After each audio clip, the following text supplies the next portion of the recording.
VikesNow, Dustin Baker, the June 27th edition, Monday. It's a new week. This is the slowest NFL news week on the calendar, the week before 4th of July. So we'll navigate this show together until business picks up. But what we're going to talk about today, I think it's kind of a cool topic, is where the Vikings money goes per position comparatively to the rest of the NFL. So I will tell you via ranking where each position in ascending order goes. So just basically salary cap stuff. I hope you enjoyed the episode with Yannick from yesterday. He writes for Vikings Territory and is from Germany, and he writes all the time. So check out his stuff, his literary stuff, on VikingsTerritory.com, and let's jump into the salary cap business. So by position, the Vikings spend the least on defensive backs, the defensive secondary. They rank 30th in the NFL in DB spending, and this is because you have Lewis Cine, Andrew Booth, Cameron Dantzler, Chris Boyd, all of these guys, most of them on small deals. The one guy who makes $16 million per season, almost like a lifetime achievement contract, is Harrison Smith. He is the only one that drives up the cost of the Vikings secondary. And comparatively to the rest of the business, the rest of the world, most teams spend more on cornerbacks than the Vikings. So they're banking on this budget, this teensy budget with Booth, Cine, Dantzler, and Hitman is the one veteran that actually earns a decent contract. So as you'll see as we walk through position by position, this is where the Vikings skimp. They get away with, we'll see if they get away with it based on their performance in September, with paying their defensive secondary the third least in the NFL. And that's noteworthy because you'll recall back in May, Luke Kuechly, who's going to be a Carolina Panthers announcer now, and one of the best linebackers of all time, out of the blue, said that the Vikings have the best secondary in the NFL. Unprompted, unsolicited, he offered that tidbit of knowledge. And when he says something, you should perk up and listen because he's not looking for Skip Bayless type shit, clickbait. But yeah, if indeed the Vikings are anywhere close to being the best secondary in the NFL, they'll do it on the NFL's third smallest budget. Next, where the Vikings skimp, there's about three sections where they skimp, is tight ends. So you'll look at the depth chart of tight ends: Irv Smith Jr., Johnny Munt, Ben Ellefson, Zach Davidson, and Nick Muse.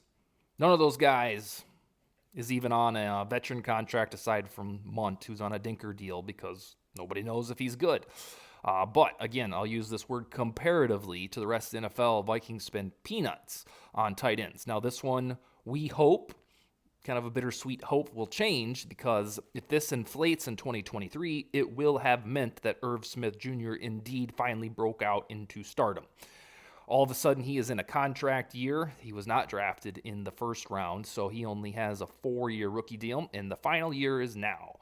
So he has to probably, to get a fat-ass contract, a veteran contract, he's probably going to have to grab 800, 900 receiving yards and score 8 to 9 touchdowns to continue at this lofty level of what everybody thinks he can be in terms of athleticism. So tight ends, generally speaking, Vikings don't spend very much on those, and that's because of youth and Irv Smith's affordability. Next is the most interesting one on the list. We'll get to the ones where you roll your eyes with Cousins and all that in about 6-7 minutes. But this one is interesting. It's the offensive line. So the Vikings have spent tremendous draft capital since 2018, starting with Brian O'Neill, to fix the offensive line, specifically the pass protection. And you know in your bones that the pass protection has been garbage for almost a decade. Well, they're not spending a lot of money to fix it. Whether that's good or bad, that's up to you.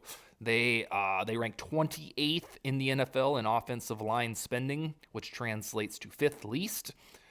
Brian O'Neill makes $18 million per season, so he's well taken care of. But after that, there is this steep drop-off to Christian Darrisaw at $3.3 million. So they're paying their tackles 21 point something combined. And then the rest of the guys are all a hodgepodge of rookies and inexpensive veterans. So Ezra Cleveland, he's not very old. He'll be up for a next contract. Let's see, 2024 will be when his kicks in. Garrett Bradbury, not doing a fifth year with him, so he ain't going to cost $13 million, but he'll determine if he stays with the team. And he probably wouldn't get a gigantic contract regardless because his first 3 seasons have been meh. Good run blocker, poor pass protector. And then at right guard, it's either going to be Jesse Davis, who's cheap, Ed Ingram, who's guaranteed to be cheap for 4 years. And so, yeah, and then Chris Reed, who could get in the mix based on his history. Colts fans were pissed, as Yannick said yesterday, that he went out the door. And anytime the fans of a former player on their team are pissed, that's a good thing because you're getting a good commodity. But yeah, the money, just like Harrison Smith and the Vikings secondary, the money largely goes to Brian O'Neill on the offensive line and nobody else. So Vikings spend the 5th least amount of dollars on the offensive line, which is noteworthy because this offensive line isn't good, or at least hasn't been good. And just like the secondary, if they turn out to be a surprise and are at least average or decent or good or great, they're going to do so on a teensy budget. And we'll take it. Eventually, they'll have to play Darisaw in Cleveland, but we'll cross that bridge when we get there. Next is kind of boring, special teams. The Vikings ranked 24th in the NFL in investments in punter, kicker, and long snapper.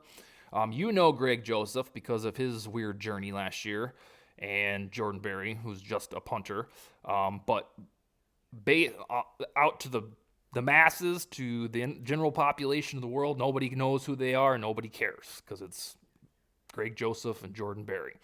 So the Vikings can get away with paying them relative peanuts. 24th in the NFL is the 9th fewest dollars league-wide.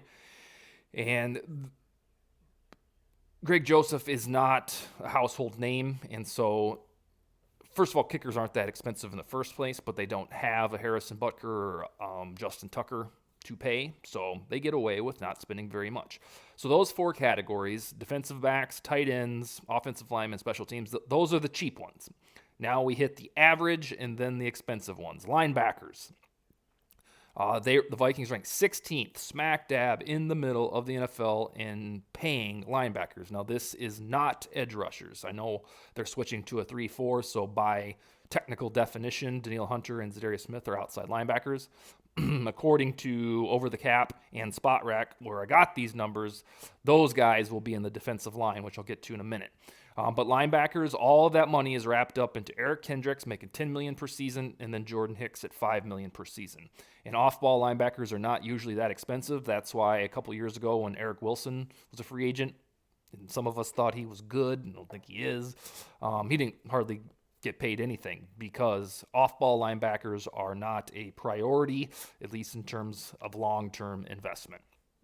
So paying Kendricks and Hicks gets the Vikings right to the middle of the pack, and then like a lot of these other positions and league-wide, the rest of the dudes, Brian Asamoah, Troy Dye, all affordable, all young. So the prime meridian for Vikings spending is off-ball linebackers. Next is wide receivers. Minnesota ranks 14th in the NFL in how much money they allocate to their pass catchers. There's wide receivers.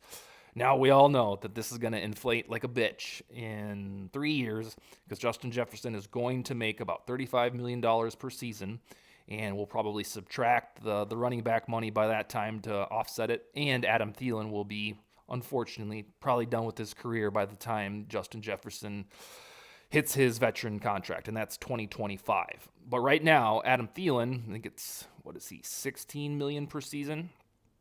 Jefferson's first-round deal, which is substantial, but nowhere near what he's about to get. I think, what does he make, about $3.5 million? And the Titans of industry, like Devontae Adams and Tyreek, are up around $30 million.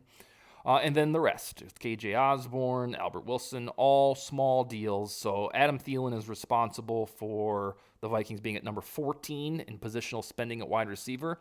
But this one, if everything goes well and Jefferson continues this breakneck pace, the Vikings will rank up here within the top 8 because Jefferson will get $35 million per season. You can book that.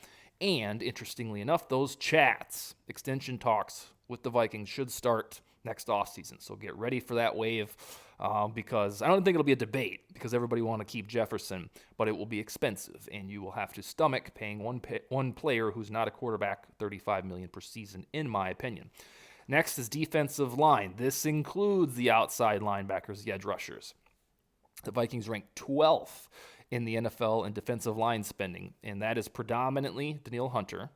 And then in the guts of the line, you have Dalvin Tomlinson, who is, I think, the 11th highest paid defensive tackle, and he'll play nose tackle this year. Armon Watts is cheap. Harrison Phillips got a reasonable contract on the veteran market. But then that's it. So Hunter sucks up most of the defensive line spending, rightfully so, especially if he can stay healthy. And Minnesota invests in the defensive trenches to the tune of 12th most in the NFL. Tracking what Danielle Hunter does for performance, because he's hitting that prime age of his career, tracking his injuries, that'll all be one of the most interesting aspects of the season, because the Vikings are banking on these two pass rushers being phenomenal. And if they're not, or they're hurt, then after that, you're looking at DJ Wanham, Patrick Jones, and a bunch of Luigi Villain types to see if they can boss him, because it doesn't seem like Everson Griffin's coming back. All right, rounding out this, we got the Vikings' second most investment in a position is quarterback. That may be why you tuned into the show, because you thought it was going to be a Cousins Savage session, but we don't really do those here. The Vikings spend the fifth most dollars at quarterback in 2022. So Cousins earns the eighth most at quarterback per average annual salary, but the cap hit plus Mannion and Amond, the Vikings invest the fifth most dollars league-wide on the quarterback. And I don't need to give this speech. I'll just do the Cliff Notes version of it. Is that Cousins is usually about the 10th, the 11th, or the 12th best quarterback in the league. And here the Vikings are paying that position the fifth most money. In that variance, you want to say the 12th best quarterback? Fine. Paying the quarterback position the fifth most, that's those 7 rungs on the ladder. That's why you read so much shit about Cousins not being it. Because folks think that at that price tag, he should be Mahomes-ish. He's not. He's Stafford-ish. He's Derek Carr-ish. And so that's why you've spent a lot of your life trying to figure out if Kirk Cousins is the right guy for the Vikings, because they spend the fifth most dollars at quarterback and they get about the 12th best passer. The last one on this list is a homage to the Zimmer era and a homage to 1990s NFL. The Vikings spend the fourth most dollars league-wide on running backs, and that's Dalvin Cook. What does he earn? $12 million per season, and the days of paying running backs fat-ass contracts are done, except for guys like Ezekiel Elliott, Christian McCaffrey, Alvin Kamara, and Dalvin Cook. There is still a niche where general managers will pay game-changing running backs like money that they used to make before the league trended to pass happiness. The Vikings are still on the old trend. Now, Dalvin Cook's deal runs out, I think 2025, when he'll be 30. But there is a reasonable breaking point after this season for dead cap if they want to move on. Who knows if they will? Probably not, especially if they showcase him as a wide receiver, as they've teased for 2 months. But the fact of the matter is the Vikings right now spend the fourth most dollars at running back in a pass-happy league when they just so happen to employ arguably the best wide receiver in the world, or a top 3 guy in Justin Jefferson. So you can look at it 2 ways. You got weapons galore in Jefferson, Thielen, Cook, Irv Smith, and that's a great problem to have. Or here you have a top 3 wide receiver in Jefferson, but then you're paying the running back top $4. It depends on your opinion. If you think that's cool, then we got the best of both worlds. If you think they spend too much money on Cook, to get the hell rid of him and start Ty Chandler, Alexander Madison, or whoever rookie is the flavor of the year in the draft. But yeah, so from bottom to top, depends on your perception. Defensive backs, 30th. Tight ends, 29th. Offensive line, 28th. Special teams, 24th. Linebackers, 16th. Wide receivers, 14th. Defensive line, 12th. Quarterbacks, 5th. And running backs, 4th. Those are all of the rankings, position-wise, for where the Vikings invest their money. This will probably change with a new general manager in charge. This breakdown right now is largely the byproduct of how Spielman did things, and a general manager especially this one, didn't flip everything on its face in year one. That will probably happen over the next couple years so that the running back investment dwindles. Jefferson's going to get paid. We know the Vikings will be in the top probably 5 for wide receiver investment. And then the almighty question mark on Cousins. How long will the Vikings continue to employ him at $35 million per season? Or if he were to go on beyond this 2-year deal, even more than that, because the market always spikes. So that's all I got for salary cap allocation. Hopefully that topic was intriguing. I'll be back on Tuesday with more Vikings analysis. Skol, baby.